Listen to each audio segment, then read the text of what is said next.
بسم الله الرحمن الرحيم وبشر الذين آمنوا وعملوا الصالحات أن لهم جنات تجري من تحتها الأنهار كلما رزقوا منها من ثمرة رزقا وقالوا هذا الذي رزقنا من قبل وأتوا به متشابها ولهم فيها أزواج مطهرة وهم فيها خالدون.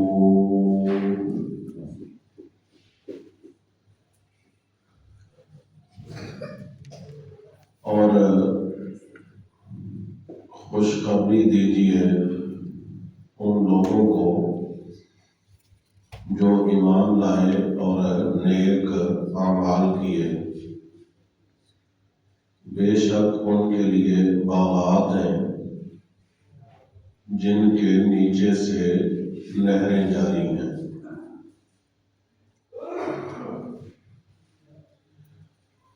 جب کبھی ان کو کوئی پھل کھانے کے لیے دیا جائے گا وہ کہیں گے یہ تو وہی ہے جو ہمیں اس سے پہلے دیا گیا، اور وہ دیے جائیں گے اس سے ملتے جلتے۔ ان کے لیے ان باغات میں پاکیزہ بیویاں ہوں گی اور وہ ان باغات میں ہمیشہ رہیں گے۔ آج کا ہمارا درس سورہ بقرہ کی آیت نمبر 25 کا ہے۔ اللہ تبارک و تعالی جل جلالہ کی یہ عادت ہے، قرآن کا یہ اسلوب ہے کہ جہاں پر بشارت ہوتی ہے ساتھ وعید بھی ہوتی ہے، جہاں پہ ترغیب ہوتی ہے ساتھ ترغیب بھی ہوتی ہے، جہاں جہنم کا ذکر ہوتا ہے وہاں ساتھ جنت کا تذکرہ بھی ہوتا ہے، جہاں جہنمیوں کا بیان ہوتا ہے وہاں جنتیوں کا بیان بھی ہوتا ہے، جہاں اللہ تبارک و تعالیٰ کا خوف جو ہے وہ بیان کیا جاتا ہے، ڈر بیان کیا جاتا ہے کہ لوگ اللہ سے ڈریں، وہاں ساتھ رجا کا بیان بھی ہوتا ہے، جہاں اللہ تعالیٰ کی صفت جبار و قہار کا تذکرہ ہوتا ہے وہاں اللہ کی رحمت کا بیان بھی ہوتا ہے۔ تو یہ حسین انداز ہے تبلیغ کا۔ آج ہمارے لوگ راہ راست سے اس لیے ہٹے، کچھ نے اپنا وتیرہ ترغیب ہی بتایا، ان کا کوئی واعظ ہو، ان کے پاس کوئی تقریر ہو، وہ کہیں بیٹھے ہوں، انہوں نے بس یہی بتانا ہے کہ مر جائیں گے، بچیں گے نہیں، پھنس جائیں گے، پکڑے جائیں گے،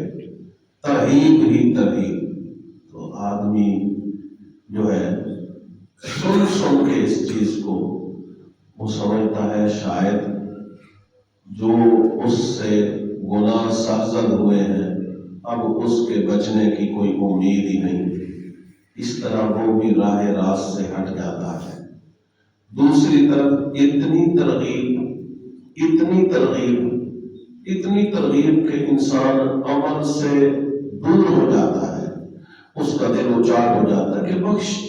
تو ویسے ہی بندہ بخشا جاتا ہے، چھوٹا سا کام ہے تو اس سے ہی انسان کی بخشش ہو جاتی ہے۔ تو یہ اتنا بڑا عمل نامہ جو ہے اس کو بروئے دوار لانا اور اس پر عمل کرنا، اس کی کیا ضرورت ہے؟ وہ ترغیب والا جو ہے وہ بھی پریشانی میں مبتلا ہے اور جو ترغیب والا ہے یہ خوش فہمی میں مبتلا ہے اور دونوں انجام کے اعتبار سے درست نہیں۔ درست کیا ہے کہ بندہ اپنے گناہوں پہ نادم رہے، اللہ تعالیٰ سے ڈرتا رہے اور اس کی رحمت سے امید پر توبہ کرتا رہے، تو یہ خوف اور امید کے درمیانی درجے کا نام ایمان رکھا گیا ہے۔ اس لیے یہاں بھی آج جو آیہ کریمہ پڑھی گئی، اس سے پچھلی آیت پر غور کریں تو جہنم کا تذکرہ ہوا، جہنم والوں کا ذکر ہوا، تو اس آیت میں رب نے جنت اور جنت والوں کا تذکرہ فرمایا۔ تو یوں ہمیں قرآن مجید سے انداز تبلیغ بھی سمجھ آیا کہ مطلقاً ہر وقت یہی نہ کہو بس تسی تے آ کے بہ گئے ہو تو بس سبحان اللہ کیا بات ہے، یہی کافی ہے نہیں۔ وہ آنے والے جو ہیں ان کو یہ کہو آئے ہو دعا کرو اللہ آنا قبول فرمائے، بیٹھے ہو دعا کرو اللہ بیٹھنا قبول فرمائے، بیان ہوا ہے دعا کرو اللہ بیان کرنے والے کے بیان کو قبول فرمائے اور کرنے والے اور سننے والے کو اس پر عمل کرنے کی توفیق عطا فرمائے۔ تو یہ انداز ہمیں قرآن بتاتا ہے،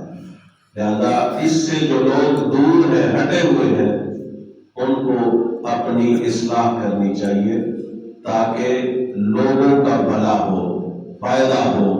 اور لوگ زیادہ سے زیادہ اللہ تعالیٰ کے بتائے ہوئے رستے پر چل کر اپنی منزل مقصود تک پہنچ جائیں۔ چنانچہ اللہ فرماتا ہے وَبَشِّرِ الَّذِينَ آمَنُوا،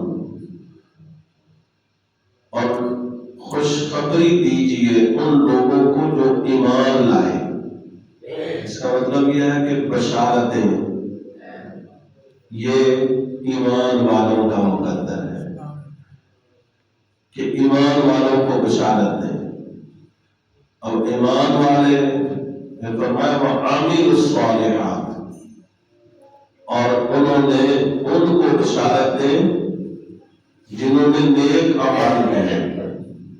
دیکھو آمنوا پہلے ذکر کیا، عاملوا الصالحات بعد میں ذکر کیا۔ اس سے ایک پتہ یہ چلا کہ اعمال ایمان میں داخل نہیں، لیکن اعمال کے بغیر ایمان میں روشنی بھی نہیں۔ مطلب یہ نہیں کہ عمل نہیں کریں گے تو چلو ایمان بچ جائے گا، صرف کلمہ پڑھ لینے سے بندہ مومن تو بن جائے گا، لیکن مومن کے ایمان میں روشنی بھی تو ہونی چاہیے کہ اس کا سینہ روشن ہو، اس کا دل روشن ہو، اور جب لوگ اس کی شکل و صورت و حیت و لباس کو دیکھیں تو ان کو پتہ چلے کہ یہ رب کا محبوب بندہ ہے۔ وہ کب پتہ چلے گا؟ جب اس کے عمل میں نماز آئے گی، جب اس کے عمل میں روزہ آئے گا، جب اس کے عمل میں اگر حج فرض ہے تو حج آئے گا، جب اس کے عمل میں اگر زکوٰۃ فرض ہے تو زکوٰۃ آئے گی، جب اس کا لباس سنت مصطفیٰ جیسا ہوگا، جب اس کا چہرہ سنت مصطفیٰ صلی اللہ علیہ وسلم کے مطابق چمک رہا ہوگا، دمک رہا ہوگا، اس پہ داڑھی جیسی محبوب کی سنت سجی ہوگی، تو پھر وہ عامل الصالحات، خوبصورت اعمال صالحہ، اب وہ متقی بن جائے گا۔ اور قرآن نے ابتدا میں کہا ہدی للمتقین، یہ قرآن ہدایت ہے متقیوں کے لیے۔ جب متقی بنا تو بشارت کیا ملی؟ اولئک علی ھدی من ربہم واولئک ھم المفلحون، یہی لوگ جو ہے اپنے رب کی طرف سے ہدایت پر بھی ہیں اور یہی لوگ کامیاب ہیں۔ اب کامیابی حقیقی جو ہے اس بندے کو ہے جس کا ایمان بھی کامل ہے اور جن کے اعمال بھی صالح ہیں، وہ اولین کامیاب ہے کہ جو ہی وہ میدان محشر میں پہنچیں گے تو ان کو رب ذوالجلال جنت کا آرڈر فرما دے گا۔ یہ ایمان والوں کے لیے صورتحال ہے۔ اسی طرح رہے ہم جیسے گناہگار کہ جن کے پاس کلمہ طیبہ کا نور تو ہے، انہوں نے نبی علیہ السلام کے رب کی توحید کو بھی مانا، حضور صلی اللہ علیہ وسلم کی رسالت کو مانا، سارے تقاضے ایمان کے پورے ہیں، لیکن اعمال صالحہ میں کوتاہی ہے، اور اس کوتاہی کی وجہ سے اب آگے رب کی مرضی ہے، کیونکہ بندے تو اس کے یہ ہیں، یہ کہہ رہے ہیں یا اللہ ہم تیرے بندے ہیں، اس کی مرضی ہے اب ان کو وہ اپنا بنائے یا نہ بنائے، کیونکہ پہلے والے تو ہر لحاظ سے اس کے بن گئے، انہوں نے ادا بھی وہ اپنائی جو اس کو پسند ہے، شکل بھی وہ بنائی جو اس کو پسند ہے، لباس بھی وہ اپنے اوپر سجایا جو اس کو پسند ہے، انہوں نے اپنی ہر ادا کو ادائے محبوب کے سانچے میں ڈال کر وہ آگے بڑھتے چلے گئے،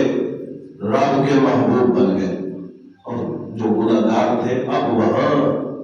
اس کا کرم ہو، اس کی مہربانی ہو، وہ فضل فرمائے، وہ درگزر فرما دے اور ان کو کہے چلو ہوئی تو تم سے کوتاہیاں ہیں، لیکن میری رحمت میرے غضب پہ غالب ہے، میں نے تمہیں معاف کر دیا ہے، یہ اس کی مہربانی ہے۔ اور یہی بار بار آج کھڑی کی زبان میں ہم عرض کرتے ہیں، عدل کریں تے تھر تھر کمبن اچھیا شاہ نوالے، فضل کریں تے بخشے جوان میں جے منہ کھالے۔ تو وہ فضل الہی ہو تو وہ گناہگاروں کا بھی بیڑا پار ہو جائے، اور اس کی مرضی ہے کہ وہ عدل و انصاف پہ پرکھے، اور جو کوتاہیاں سرزد ہوئی بندے سے ان کا وہ حساب لے اور اس پر سزا دے، جتنی اس کی سزا بنتی ہے، اس سزا کے بعد پھر بندے کو دائمی نعمتوں میں منتقل فرما دے۔ گناہگاروں کے لیے یہ اس کی مرضی ہے یہ کہ چاہے تو فضل سے معاف فرما دے، چاہے تو عذاب جو ان کا بنتا ہے وہ دے کر پھر ان کو جنت میں بھیج دے۔ لیکن جن کے اعمال بھی صالح، کلمہ بھی اعلیٰ، شکلیں بھی اعلیٰ، کردار بھی اعلیٰ، وہ ہے جو اولین سیدھے جنت میں چلے جائیں گے۔ ان لہم جنات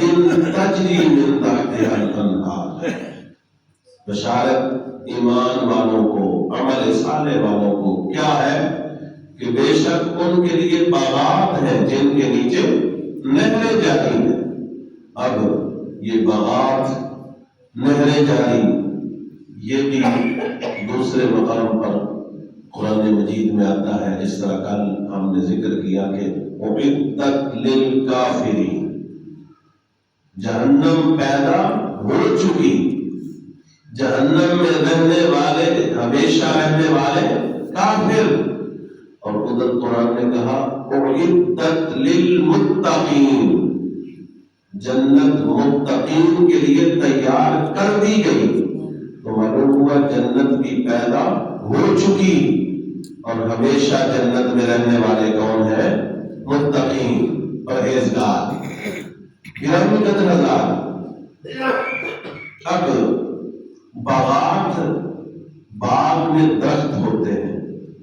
درختوں کے لیے ضروری ہے کہ ان کو پانی دیا جائے، پانی نہیں دیا جائے گا تو درخت مرجھا جائیں گے۔ اب جنت میں تو رب ذوالجلال نے نعمتیں ایسی رکھی ہیں کہ ان میں تبدیلی کوئی نہیں، وہ بہتر ہی بہتر ہے۔ اس لیے جب باغات کا تذکرہ کیا تو ساتھ نہروں کا بھی ذکر فرمایا کہ وہ باغات ایسے ہیں کہ جن میں تبدیلی نہیں آئے گی، ان کے درختوں میں ہریالی ہی ہریالی ہے۔ جنت جو ہے اس میں روشنی ہی روشنی ہے، خوبصورتی ہی خوبصورتی ہے۔ اس لیے جب بندہ وہاں پہنچے گا، نہ وہاں اس کو کوئی شور ملے گا، نہ کوئی تھکاوٹ ہوگی، وہاں امن ہی امن ہے۔ پھر فرمایا کہ وہاں جب انسان باغ میں جاتا ہے تو باغ ہو مالٹے کا، باغ ہو سیب کا، باغ ہو انگور کا، دل چاہتا ہے تازہ کا ہے، سامنے آئے تو وہ کھاؤں کہ جو مسالے سے نہ پکا ہوا ہو، درخت سے پکا ہوا ہو۔ تو اب وہاں جب باغات میں پہنچیں گے تو صرف باغوں کو دیکھیں گے نہیں، جو وہ خواہش کریں گے ان کی خواہش فوراً پوری کی جائے گی۔ کلما رزقوا منہا من ثمرۃ رزقا، جب کبھی ان کو دیے جائیں گے ان باغوں میں سے پھل کھانے کو، تو پھر کیا ہوگا؟ قالوا ھذا الذی رزقنا من قبل، یعنی یہ تو وہی ہے جو ہمیں ابھی دیے گئے تھے۔ مطلب کیا ہے کہ پھل ان کو ملیں گے شکل و صورت میں ایک جیسے، دکھنے میں ایک جیسے، لیکن کھائیں گے تو پہلے سے ذائقہ زیادہ لذیذ ہوگا۔ یعنی پہلا کھائیں گے تو پہلے کا ذائقہ تو دنیا سے بڑا، اور اس کے بعد دوبارہ پھل کی شکل و صورت حیات وہ وہی ہوگی جو پہلے والے کی ہے، لیکن کھائیں گے تو لذت پہلے والے سے بھی کہیں بڑھ کے آئے گی۔ آگے پھر لیں گے، شکل و شباہت کے اعتبار سے پھل وہی ہے، لیکن ذائقہ پھر اس سے بھی اعلیٰ ہے۔ یہ ہے رب ذوالجلال کی قدرت، درخت بھی ایک، پھل بھی ایک، جگہ بھی ایک، لیکن ہر دانے میں رب نے ذائقہ نرالا رکھا ہے۔ یہ جنت کی نعمتیں ہیں۔ پھر کیا ہے؟ وَقُلُوبٌ ہی متشابہہ، آپس میں وہ ملتے جلتے ہوں گے۔ بعض نے کہا کہ وہ دنیا کے پھلوں کی شکلیں ہوں گی، لیکن صحیح یہ ہے کہ وہاں جنت میں آپس میں ملتے جلتے ہوں گے۔ اس بنیاد پر حدیث مبارک میں آتا ہے کہ جنتی جنت میں کھائے پیئیں گے، خوب کھائیں گے، ان کو کھانے پینے میں کوئی پریشانی، یعنی یہاں اگر بندہ تھوڑا کھائے تو پریشان، زیادہ کھائے تو پریشان، یعنی ایک اعتدال پہ چلنا ہے۔ یہاں پابندی ہے کھانے کے لحاظ سے، پھر اپنے عمر کو دیکھنا، اپنے معدے کو دیکھنا، ٹیسٹ کو دیکھنا، یہ ساری چیزیں ضروری ہیں۔ اگر ان کا لحاظ نہ کیا جائے تو پریشانی ہے۔ پھر کبھی ڈاکٹر کو کبھی کوئی کام، کبھی کوئی کام، کدے پیٹ درد، کدے مسئلہ، کدے پیٹ خراب، کدے معدہ خراب، یہاں یہ مسائل، اور وہاں سبحان اللہ مسائل، وہاں کوئی مسئلہ ہی نہیں۔ ادھر سے انسان کا جی چاہا تھوڑا چیز کھاؤ، ادھر اس نے کھائی، اب ہاضمے میں کتنی دیر لگی، بس کھاتا جائے گا، فوراً کیسے ہضم ہوگا؟ ڈکار آئے گا جس سے کستوری سے زیادہ خوشبو نکلے گی، تو جو اس نے کھایا ہے وہ سارے کا سارا ہضم ہو جائے گا۔ اب وہاں کوئی بول و براز نہیں، یہاں منہ میں تھوک بھی ہے، وہاں تھوک بھی نہیں، وہاں کھنگال نہیں، یعنی جس شے سے انسانی طبیعت نفرت کرتی ہے، جنت میں نفرت کا سامان نہیں، وہاں رب نے محبتوں کا سامان رکھا۔ اتنی خوبصورت جنت، اتنا خوبصورت وہاں کا پھل، اور اتنی مطلب وہ صورتحال کہ انسان جب سوچتا ہے تو دل یہی کرتا ہے کتنے پھنسے ہیں آگے، اٹھے ہی رہنے، وہاں ہی پہنچ جاتے۔ تو رب نے یہاں بھیجے ہی میرے بزرگوں دوستوں، ہمیں امتحان کے لیے ہے، اصل ٹھکانا ہمارا وہ ہے۔ تو سمجھدار بندہ وہی ہے جو اس امتحان گاہ میں امتحان پاس کر کے اپنی منزل تک پہنچتا ہے۔ پھر اللہ فرماتا ہے وَلَهُمْ فِيهَا أَزْوَاجٌ مُطَهَّرَةٌ، ان کے لیے جنتیوں کے لیے وہاں پاکیزہ بیویاں ہیں، چاہے وہ حوروں کی شکل میں ہو یا ان کی جو دنیاوی بیویاں ہیں وہ جنت میں جائیں، وہ پاکیزہ ہوگی، ان کے نہ سینے میں کسی کوئی بغض ہوگا، نہ کینہ، نہ حسد، اور نہ جو عورتوں کے مسائل ہیں وہ ہوں گے، ان سے جو خوشبو آئے گی وہ خوشبو بھی لاجواب ہوگی، ان کے جسم اللہ تعالیٰ نے ایسے بنائے ہیں کہ انسان دیکھے تو اس کی بھوک ختم ہو جاتی ہے۔ اس انداز میں حدیث میں آتا ہے نبی علیہ السلام نے فرمایا کہ اگر جنت کی عورت جنت کی حور جو ہے وہ جنت سے زمین پر جھانکے، آئے نہیں، کیا کرے؟ جھانکے، رہے وہیں صرف زمین کی طرف جھانکے، روح زمین پر خوشبو بھی خوشبو پھیل جائے۔ اگر وہ اس کا حسن جو ہے اس کی ایک جھلک زمین پر پڑ جائے، پوری زمین نور سے بھر جائے۔ اس قدر ان کے اندر اللہ تعالیٰ نے حسن رکھا ہے۔ پھر ان کے لیے محبت کہ ان کی آنکھیں جھکی ہوئی ہیں، لیکن جس کی وہ بیوی ہے اس کے لیے محبت کامل ہے، کوئی بغض نہیں، کوئی کینہ نہیں، کوئی لڑائی نہیں، اور فرمایا کہ ان کے سر پہ جو تاج ہے، جو ان کے سر پہ تاج ہے اس کے اندر لگا ہوا جو موتی ہے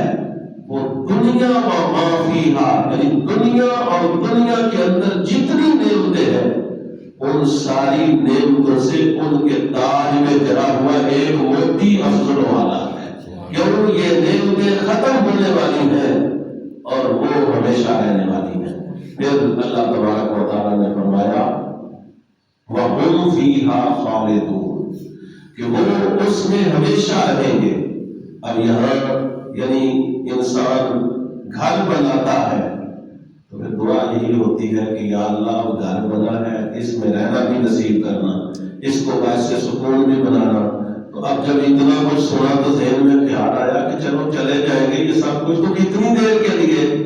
تو جواب آیا ہم فیہا خالدون، ایک دن کے لیے نہیں، 2 دن کے لیے نہیں، پھر ہمیشہ وہاں ہی رہنا ہے۔